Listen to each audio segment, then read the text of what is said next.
Sir मैं निर्दोष हूं सर। मैंने किसी का खून नहीं किया सर। जानते हो ये क्या है? डीएनए रिपोर्ट है सर। फिर तो तुम्हें ये भी पता होगा कि इस रिपोर्ट में क्या लिखा है। और फिर भी तुम चाहते हो कि मैं मान लूं कि तुम निर्दोष हो, तुम गुनहगार नहीं हो। सर आपने हमेशा हमें यह सिखाया सर कि सच से बड़ा दुनिया में कुछ भी नहीं है सर। इस केस की भी यही सच्चाई है सर। मैंने किसी का खून नहीं किया सर, मैं सच कह रहा हूं। अगर तुमने खून नहीं किया है तो फिर तुम्हारा खून उस हथियार पे कैसे पंकज? मुझे नहीं पता सर। कैसे नहीं पता तुम्हें? हा?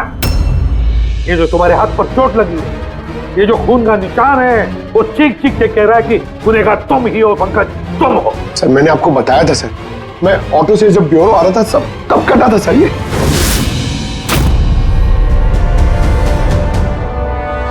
सर ये भी हो सकता है कि कोई पंकज को फंसाने की कोशिश कर रहा हो।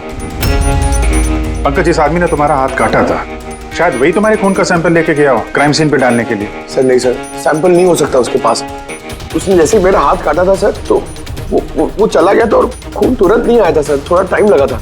उसके पास मेरा सैंपल नहीं हो सकता सर। अगर तुम्हारा खून किसी ने नहीं लिया तो फिर तुम्हारा खून क्राइम सीन पर सिर्फ एक ही तरीके से जा सकता है पंकज, और वो भी तब जब तुम वहां खून करने गए थे तब।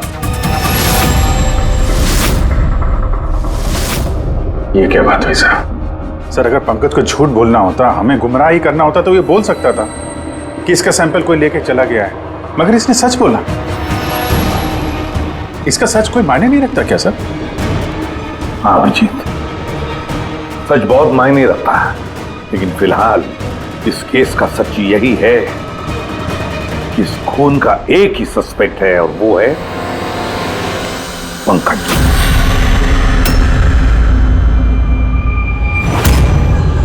मैं तुम्हें सीआईडी से सस्पेंड कर रहा हूं।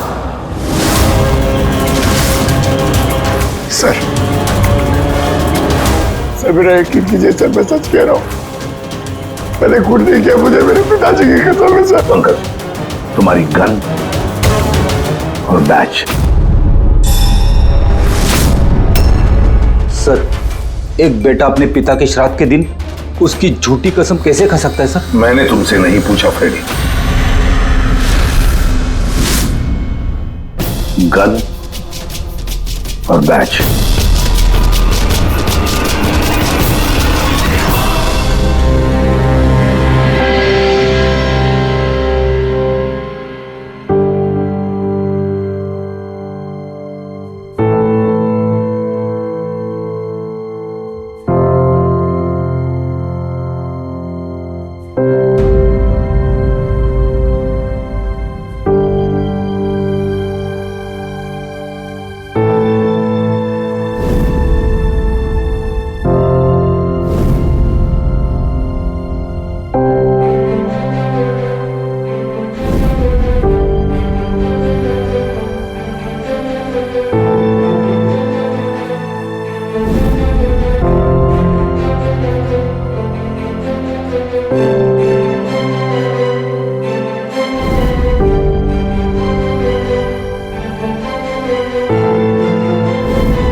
गलत हो रहा है, एकदम गलत हो रहा है। नो ऑफेंस सर, लेकिन आप हम सब पे ऐसे हमेशा शक नहीं कर सकते। ये तुम क्या कह रहे हो अभिजीत? क्या गलत कहा मैंने? जब भी कभी किसी सीआईडी ऑफिसर के ऊपर झूठा इल्जाम लगता है, आप हम पे कभी भरोसा नहीं करते। ये तुम क्या बोल रहे हो अभिजीत? मुझे तुमसे ये उम्मीद नहीं थी। हमारी भी थोड़ी बहुत उम्मीद है सर आपसे। आपके एक इशारे पे जान देने को तैयार खड़े रहते हैं हम लोग। तो क्या इतनी सी उम्मीद रखना गलत है कि हमारे बुरे वक्त पे आप हमारा साथ देंगे, हम पे भरोसा रखेंगे? तो क्या मैं साथ नहीं दे रहा हूं? सच जाने की कोशिश नहीं कर रहा हूं मैं? सच के इस सफर में आपने कई बार हमारे आत्मसम्मान को चोट पहुंचाई है सर, हमारे फर्ज, हमारी वफादारी पे शक करके। जब मुझ पे झूठे इल्जाम लगे थे, आपने मुझ पे भरोसा नहीं किया था। और जब तक अभिजीत निर्दोष साबित नहीं होता, उसे जेल में ही रहना होगा। जब दया पे झूठे इल्जाम लगे, आपने इस पे भी भरोसा नहीं किया। मगर शायद आप ही एक बात भूल गए, एक बार आप पे भी ऐसा झूठा इल्जाम लगा था।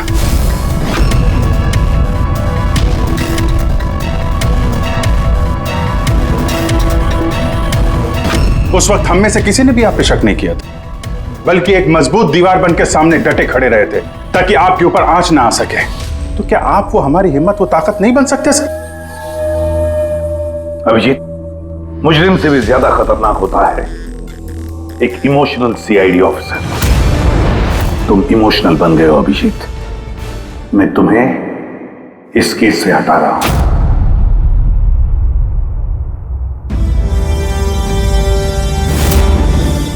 दया, पूर्वी, अब से पंकज की केस तुम दोनों इन्वेस्टिगेट करोगे, सिर्फ और सिर्फ तुम दोनों। ठीक है सर। अब आपको मुझ पे इतना भी भरोसा नहीं रहा कि मैं इस केस को न्यूट्रल तरीके से देख पाऊंगा भी या नहीं। इतने साल की ड्यूटी का ऐसा मेडल तो किस्मत वालों को मिलता है। Thank you sir.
अपनी पीठ मेरी तरफ करके खड़े हो जाओ।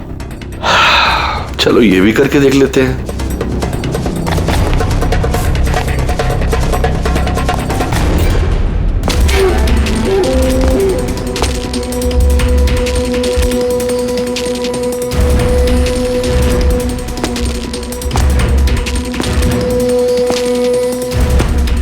आप आ गए सर? मैं आप ही का इंतजार कर रहा था। आप देखिए वहां फाइल पड़ी है, उसमें पूरा फाइनेंशियल प्लान पड़ा हुआ है और मुझे पूरा यकीन है कि आपको बहुत पसंद आएगा।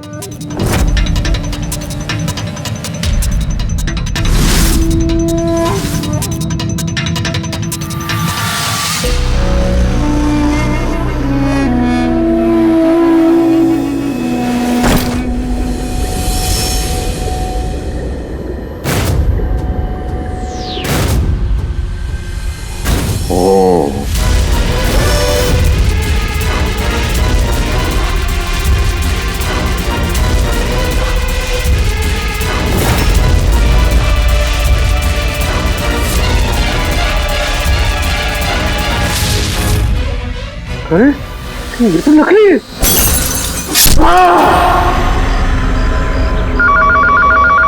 Hello ACP Pradyuman here.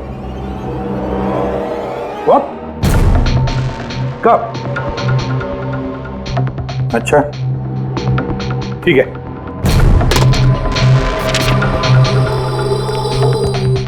दया, अभिजीत, विक्रम विजय का खून हो गया। विक्रम विजय, वो हवाला कांड वाला सर? वही विक्रम विजय आज तक कानून से बच के भाग रहा था। आज उसका कत्ल हुआ, उसके ही घर में। एक न एक दिन तो ये होना ही था सर, इतने सारे दुश्मन पाल रखे थे उसने।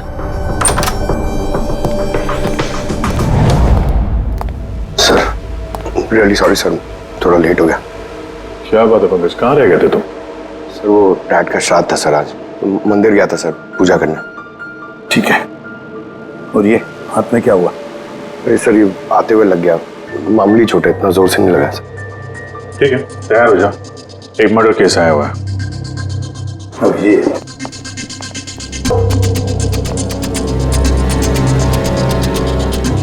किसका मर्डर हुआ है पूरे? विक्रम विजय का।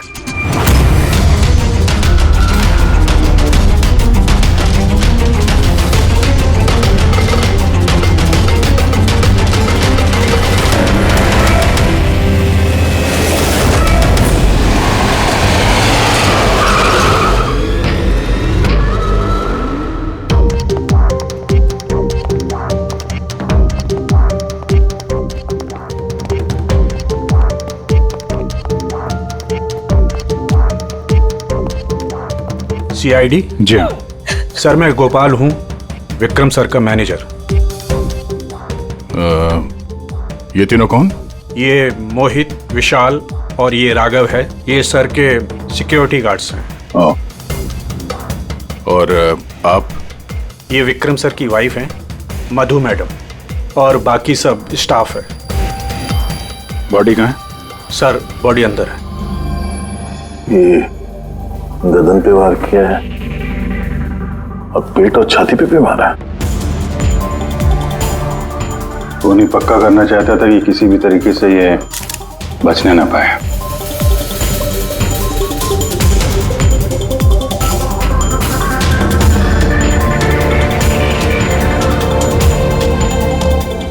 लगता है इससे हमला किया है इस पे।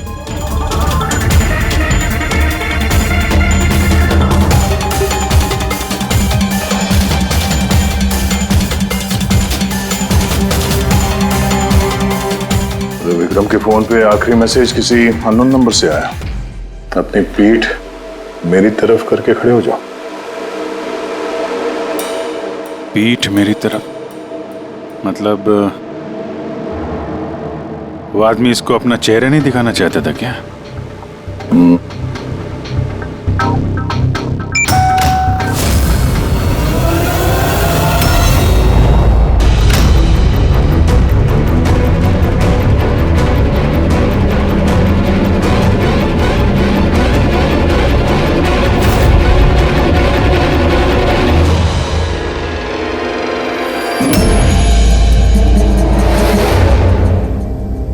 ये देखिए सर, फुलदान में से मुझे क्या मिला है? Audio recording device. Audio recording device? इस कमरे में जो भी बात हो रही थी वो कोई सुन रहा था।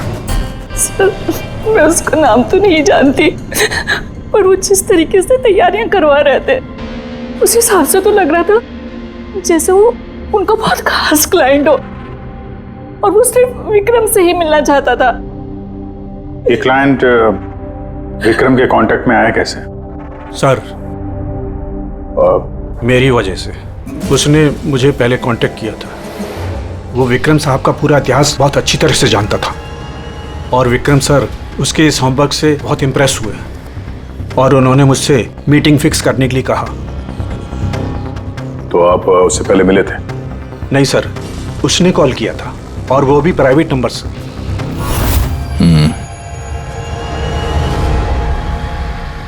तो आप लोगों ने मीटिंग से पहले पूरी तैयारी कर ली थी? हाँ जी सर। उस कमरे को अच्छी तरह से चेक कर लिया था? हाँ। तो फिर ये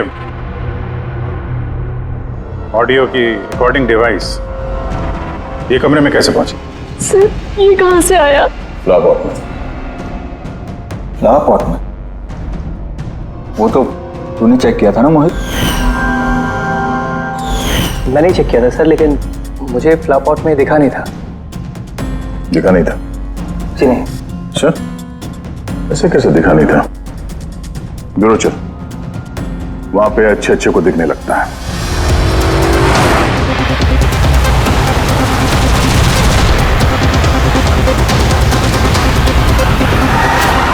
मोहित पे नजर रखना। गोली में चलाना। कैलाश सर, आप कौन है? ये सीबीआई ऑफिसर हैं कैलाश जी। कैसे है सर? बढ़िया। क्या बात है सर, आपने अचानक रास्ता रोक लिया? अभिजीत, मुझे वो आदमी चाहिए जो तुम्हारी सीआईडी की गाड़ी में बैठा है। मोहित? वो हमारा मुजरिम है सर, हम उसे ब्यूरो ले जा रहे हैं इंटेरोगेट करने के लिए। नहीं अभिजीत, वो मुजरिम नहीं है, एक सीबीआई अफसर है। क्या करें आप? ये मोहित सीबीआई ऑफिसर है? मगर सर ये तो वो गार्ड की नौकरी कर रहा था विक्रम के। दिखावा, सच को छिपाने के लिए। कैसा सच? मोहित एक अंडरकवर है और मेरे कहने पर वहाँ ड्यूटी कर रहा था, और मेरे कहने पे ही उसने विक्रम के वहाँ वो रिकॉर्डिंग डिवाइस लगाई थी, और इसीलिए कुछ भी बताने से मना कर रहा था। ये अंडरकवर है, मर जाएगा मगर प्रोटोकॉल नहीं तोड़ेगा। नहीं ठीक है सर, वो एक्चुअली थोड़ी बहुत पूछताछ करनी पड़ेगी, खून का मामला है। जस्ट जनरल बातचीत। और हमें वो ऑडियो रिकॉर्डिंग मिल सकती है सर? हम जानना चाहते हैं कि खूनी और विक्रम के बीच क्या बात हुई थी। आप आ गए सर? मैं आप ही का इंतजार कर रहा था। आप देखिए वहां फाइल पड़ी है, उसमें पूरा फाइनेंशियल प्लान पड़ा हुआ है, और मुझे पूरा यकीन है कि आपको बहुत पसंद आएगा। ये नोट तो नकली है। सर ऐसा लगता है कि विक्रम विजय खूनी को जानता है, इसलिए खूनी ने उसे अपना चेहरा देखने ही नहीं दिया।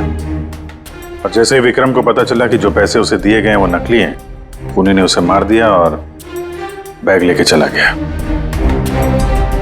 तो काम करते हैं, इस मोहित से अंडरकवर कॉप से पूछताछ करते हैं। I'm sorry सर, ये केस अभी तक बंद नहीं हुआ है, इसलिए अगर मैं आप लोगों को कुछ भी और बताता हूं तो वो प्रोटोकॉल का उल्लंघन होगा, विच आई डोंट वांट। देखो मोहित, मैं तुम्हारे प्रोटोकॉल की इज्जत करता हूं, मगर कोई तो ऐसी चीज होगी ना जो तुम्हारी इन्वेस्टिगेशन के दौरान तुम्हें मिली हो, मगर तुम्हारे प्रोटोकॉल के दायरे में होने के बावजूद भी तुम हमें बता सकते हो। कुछ तो बताओ जिसके जरिए हम खूनी तक पहुंच सके। मैं आप लोगों को केवल इतना बता सकता हूं कि पिछले काफ़ी सालों से सीबीआई इस विक्रम विजय के पीछे लगी हुई थी। आज से 15 साल पहले सन 2002 में सीबीआई ने एक अंडरकवर ऑफिसर को भी विक्रम विजय के पीछे लगाया था, कुछ खास सबूत इकट्ठा करने के लिए, लेकिन कुछ हासिल नहीं हुआ और अनफॉर्चुनेटली हमारे वो ऑफिसर मारे गए। एक मिनट, नाम क्या था इस ऑफिसर का? इंस्पेक्टर अधिराज।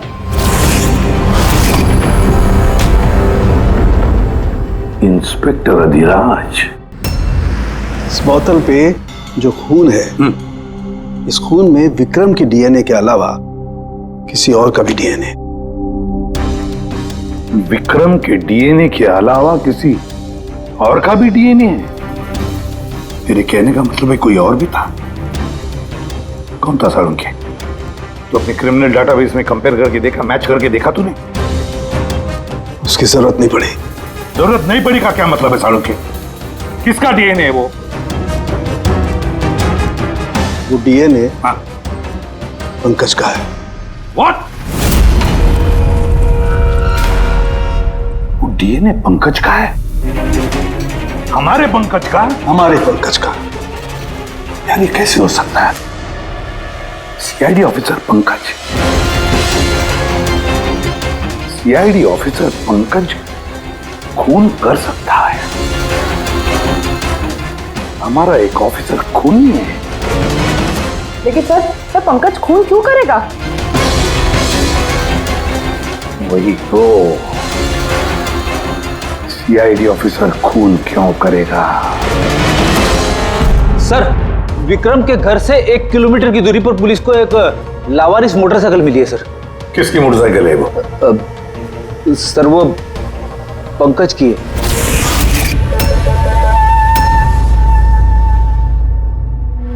लगा मुझे। क्या मतलब? पंकज की बाइक पड़ी है वहां पे और आप लोगों को हैरानी नहीं हुई? विक्रम विजय जिसकी मौत हुई है आज, 15 साल पहले अधिराज जी, पंकज के पिता, एक अंडरकवर कॉप, बॉडीगार्ड बन के विक्रम विजय के खिलाफ सबूत इकट्ठा कर रहे थे और उसी दौरान वो मारे भी गए। मतलब सर, पंकज को ये लगता है कि उसके पिताजी की मौत के पीछे विक्रम विजय का हाथ था और इसीलिए उसने अपने पिताजी की मौत का बदला लेने के लिए।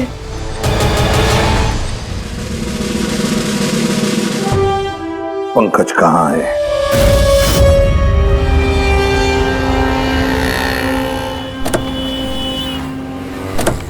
अरे सर, आप लोग?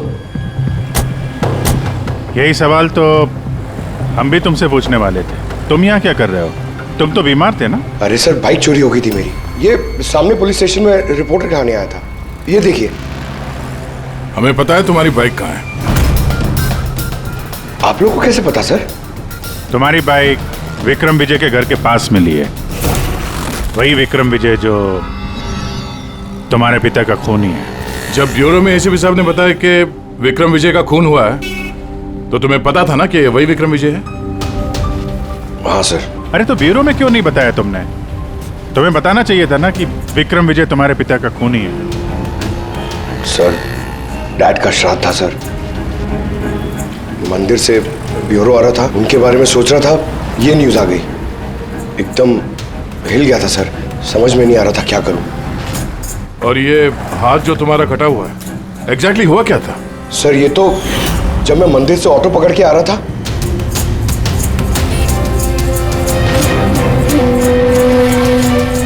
क्यों साहब? तो एक अनजान आदमी ये घाव देके चला गया, यूं ही बेवजह। सर मैं जानता हूँ यकीन करना थोड़ा मुश्किल है, लेकिन सच यही है सर।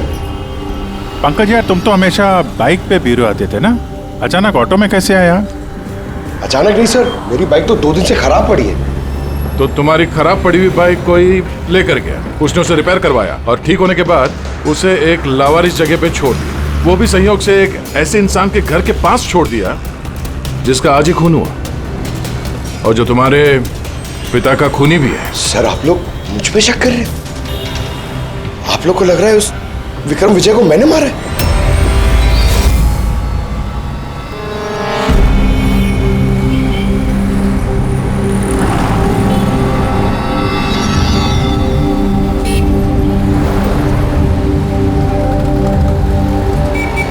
अगर ये पंकज अपने घर से विक्रम के घर पे गया होगा तो वो यहाँ इस जंक्शन से गुजरा होगा।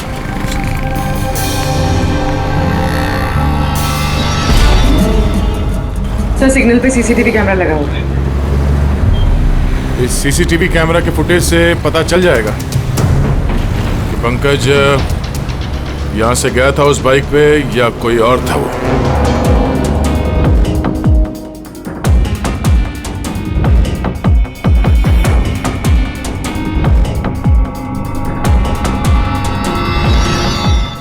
एक मिनट, रिवाइंड करना,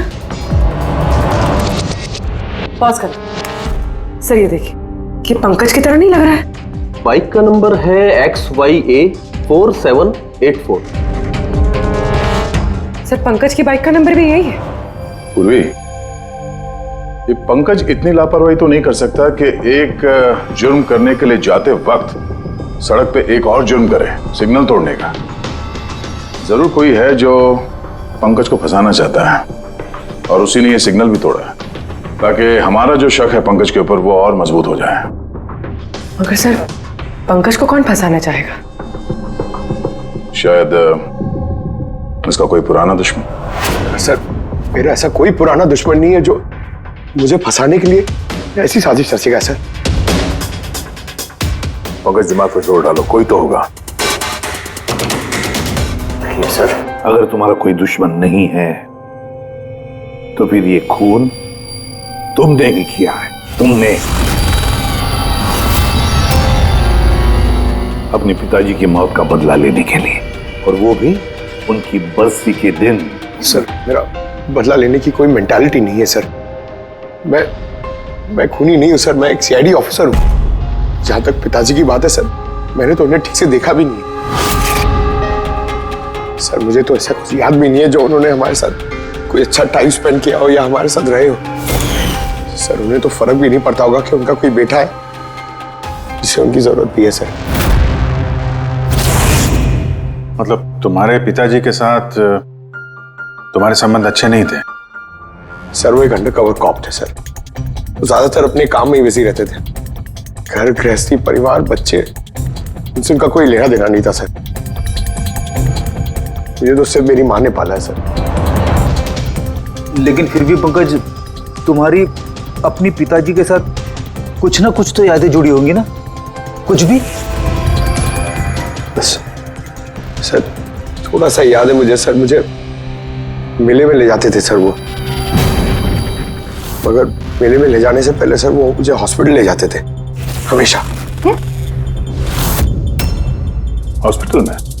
वो क्यों? शायद बचपन में वो बहुत बीमार रहता था और वो हॉस्पिटल ले जाते थे और मुझे बहुत दर्द होता था सर। दर्द? पंकज, कहाँ दर्द होता था? सर पीठ में, यहाँ पे सर। पीठ में? पंकज, डॉक्टर क्या करते थे पीठ में? नहीं सर, ऐसा कुछ याद नहीं आ रहा सर। याद करो पंकज, याद करो। सोचो क्या करते थे? तुम्हारी पीठ में इंजेक्शन लगाते थे या पीठ में से खून निकालते थे? क्या करते थे? याद करो। Sir sir sir drill machine से कुछ करते थे सर हॉस्पिटल में। क्या कहा? ड्रिल मशीन से? और उसके बाद तुम्हें पीठ में दर्द होता था? बहुत दर्द होता था सर। मैं हफ्तों तक सीधे बैठ भी नहीं पाता था। और फिर घर जाने के बाद तुम्हें नींद सी आती थी? कुछ अजीब सा लगता था? चक्कर आता था? हाँ सर। सर मेले में भी जब मैं घूमने जाता था तो नींद में ही रहता था सर। ऐसे चक्कर आते रहते थे सर बस। लेकिन सर इस बात का इस केस से क्या लेना देना? लेना देना है बॉस। मुझे लगता है इसके पिताजी ने इसकी बहुत छोटी उम्र में इसका बोन मैरो डोनेट करवा दिया था। लेकिन सर बच्चों का बोन मैरो डोनेट करवाना तो गैर कानूनी है ना? गैर कानूनी है, लेकिन मुझे लगता है बॉस पैसे की वजह से या किसी भी और वजह से उस डॉक्टर ने इसके पिताजी के लिए ये सब कुछ किया था। वो ठीक है सर, लेकिन मेरी समझ में अभी भी ये नहीं आ रहा है कि इस बात का इस केस से क्या कनेक्शन है? कनेक्शन ऐसे है पूर्वी कि कई बार जब बोन मैरो डोनेट किया जाता है तो जिसे बोन मैरो डोनेट किया जा रहा है उस व्यक्ति को ह्यूमन काइमेरिज्म हो जाता है। ह्यूमन काइमेरिज्म? ये क्या है सानिको साहब? यूं समझो कि जिस व्यक्ति को बोन मैरो डोनेट किया जा रहा है उस व्यक्ति के शरीर में 2 डीएनए पैदा हो जाते हैं। एक डीएनए वो जो उसका खुद का है ओरिजिनल, और दूसरा डीएनए वो जो बोन मैरो जिसका ट्रांसप्लांट हुआ है उसका। इसका मतलब है सर पंकज का बोन मैरो जिसे मिला शायद उसके खून में भी ये पंकज का डीएनए शामिल है। Exactly that. बस मुझे लगता है कोई बहुत ही खास होगा वो जिसके लिए पंकज के पिताजी ने ये सब कुछ किया। कोई ऐसा खास आदमी जो पंकज के पिताजी इंस्पेक्टर अधिराज के बहुत ही करीब था और उसकी मौत का बदला लेने के लिए उसने ये खून कर डाला। पर कौन?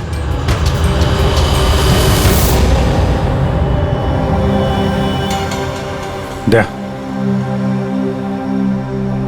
हाय sir. Hello Abhijit. Hi Daya, कैसे हो?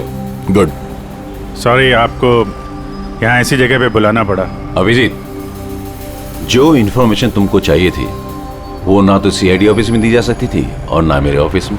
थैंक यू सर आपकी मदद के लिए। पंकज एक ईमानदार ऑफिसर है सर, और आपकी मदद से शायद हम उसकी बेगुनाही साबित कर पाए। अभिजीत, तुम्हें याद है एक खतरनाक मुजरिम था राका, उसको पकड़ने में तुमने मेरी मदद की थी, तो समझ लो मैं उसी का बदला चुका रहा हूं। दोस्ती में बदले नहीं चुकाए जाते सर। एक्चुअली हमें पंकज के पिता इंस्पेक्टर अधिराज जी के बारे में जानकारी चाहिए, जितनी भी आप दे सकें।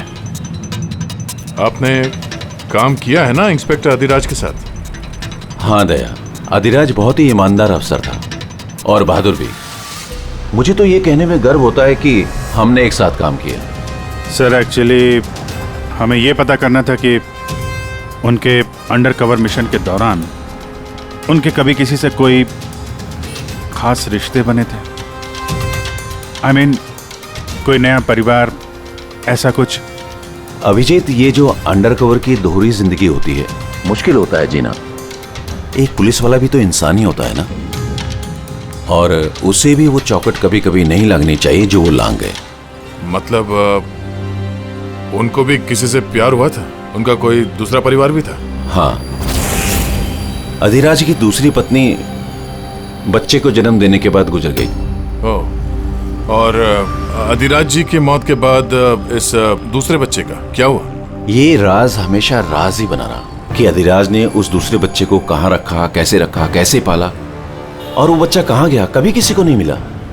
और ये जो बच्चा है दूसरी शादी से, क्या उम्र रही होगी उसकी? ये पंकज से कोई 2-3 साल बड़ा होगा। शादी पंकज की माँ से पहले हुई थी, पर बच्चा दूसरी बीवी से पहले हुआ था। शायद उसे कोई बीमारी होगी जिसकी वजह से अधिराज जी ने पंकज का बोन मैरो उसे दिलवाया होगा। और अपने पिता की मौत का बदला लेने के लिए खून शायद पंकज के सौतेले भाई ने किया है। पर अब सवाल ये उठता है कि पंकज का ये सौतेला भाई है कौन और अभी कहाँ है? मुझे कुछ अंदाजा हो रहा है कि क्या हुआ होगा उसके साथ। कैलाश जी, हमें एक मदद और चाहिए। इस अंडरकवर मिशन के दौरान और कौन कौन लोग थे आपके साथ, उन सब की जानकारी चाहिए, और अधिराज जी की पूरी कुंडली भी। अभिजीत, ये जरा मुश्किल होगा। जानता हूं सर, ये थोड़ा मुश्किल है, लेकिन किसी की बेगुनाही साबित करनी है, और आप यकीन रखिए ये सारी इंफॉर्मेशन हमारे बीच में रहेगी बस। ओके। अरे यार, और कितना इंतजार करना पड़ेगा? ये लोग टाइम पे आते क्यों नहीं?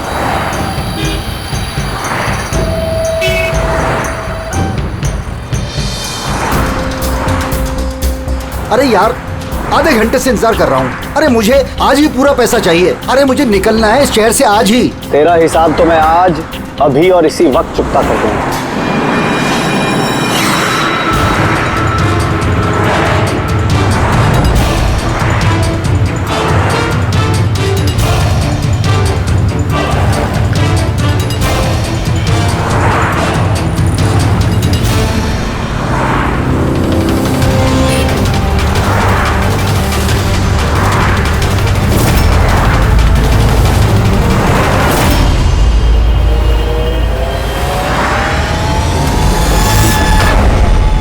तेरा अकाउंट सीआईडी बंद करेगी। ये सर के सिक्योरिटी गार्ड्स हैं। नहीं अभिजीत, वो मुजरिम नहीं है, एक सीबीआई अफसर है।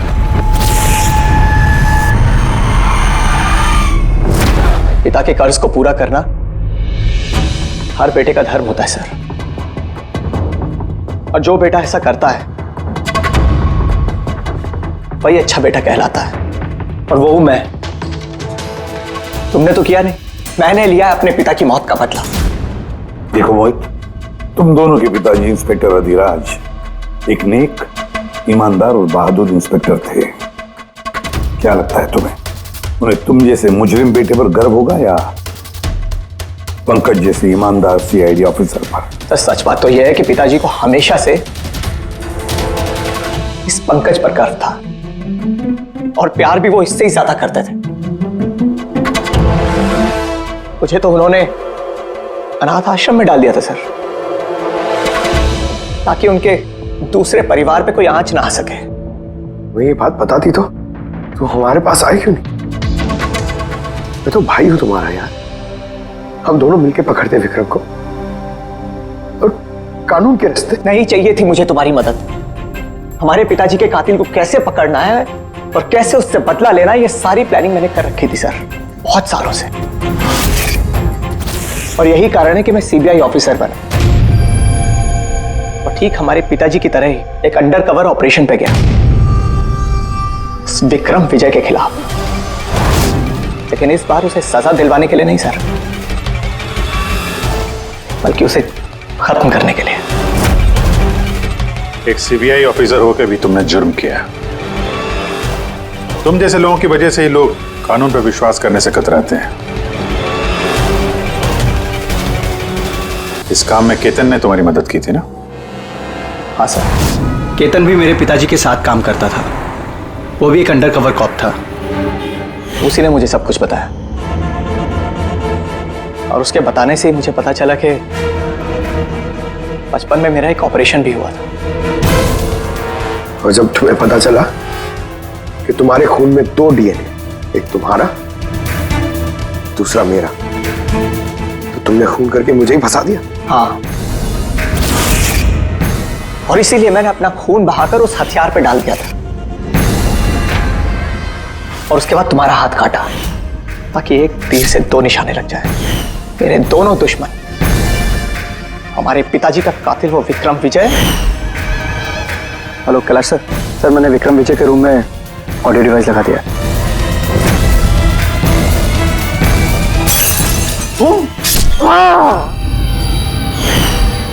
और तुम, मुझसे इतनी नफरत क्यों है तुम्हें भाई?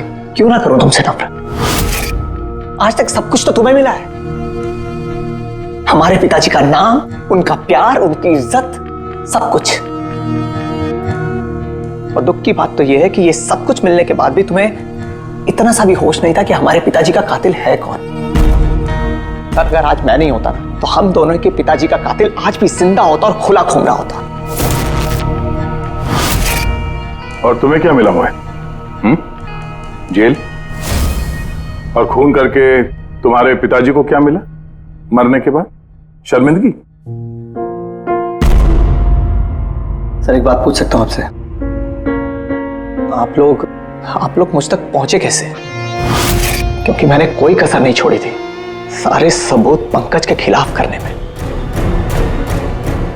मोहित, हम जानते थे कि पंकज ऐसा कभी नहीं करेगा। और रही बात तुम तक पहुंचने की, जब हमें 2 डीएनए के बारे में पता चला तो हमने तुम्हारे पिताजी इंस्पेक्टर अधिराज का बैकग्राउंड चेक किया। उसमें हमें पता चला कि उनका और भी एक बेटा है, तुम। और फिर बस हमने उस बेटे की पूरी कुंडली निकाली, मतलब तुम्हारी। और फिर सारा मामला समझ में आ गया। बहुत गलत किया तुमने मोहित, बहुत गलत किया। कानून तुम्हें कड़ी से कड़ी सजा देगा, शायद उम्र कैद या फांसी।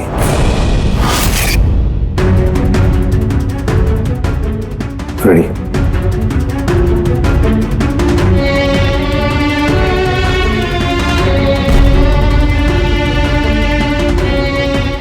Ready sir.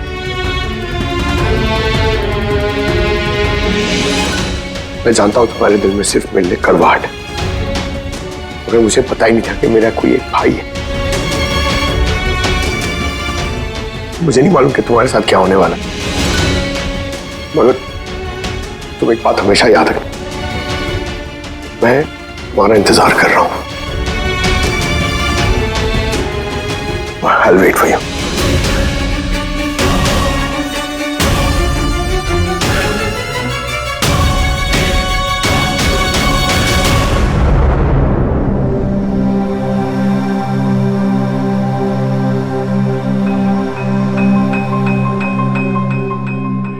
पंकज, देखो, तुम्हारे में ये जो अच्छाई है ना, इसे कायम जिंदा रखना, कायम।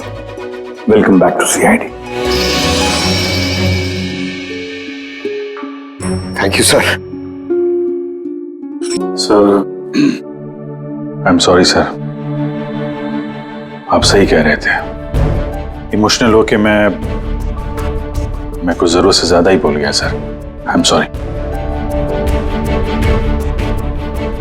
देखो अभिजीत, तुम सब लोग मेरे लिए ना सिर्फ सीआईडी ऑफिसर्स हो, बल्कि मेरा गुरूर हो, मेरा आत्मविश्वास हो, मेरी ताकत हो। और एसीपी प्रद्युमन ने आज तक अपनी ताकत पर कभी शक नहीं किया और ना कभी करेगा। इम्तिहान की घड़ियां तो आती है और आती रहेंगी भी, मगर फर्ज की राह पर चलते वक्त अगर अपने बेटे पर भी गोली चलाना क्यों न पड़े, हाथ कांपने नहीं चाहिए।